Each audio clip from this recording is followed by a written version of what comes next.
కుబేరాయ కుబేర దేవుని పేరు. వైశ్రవణాయ విశ్రవస మహర్షి పుత్రుడైన కుబేరుడు. ధనధాన్యాధిపతయే ధనానికి ధాన్యానికి అధిపతి అని గుర్తింపు.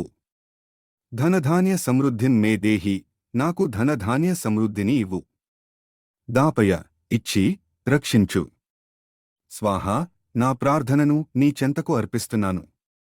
గమనించండి, ఈ మంత్రంలో నాకు మాత్రమే ఇవ్వు అని లేదు. ఈ మంత్రంలో నాకు కేవలం డబ్బు ఇవ్వు అని లేదు. ధనం మరియు ధాన్యం అంటే డబ్బు మరియు ఆహారం. అంటే జీవన సమృద్ధి, కేవలం బ్యాంక్ బ్యాలెన్స్ కాదు. ఇప్పుడు ఈ మంత్రాన్ని ఎలా చదవాలో చెప్తాను. మొదటిది సమయం. శుక్రవారం ఉత్తమం. ధనత్రయోదశి రోజు అత్యుత్తమం. ప్రతిరోజు కూడా చదవచ్చు. తెల్లవారుజామున 4 నుంచి 6 గంటల మధ్య.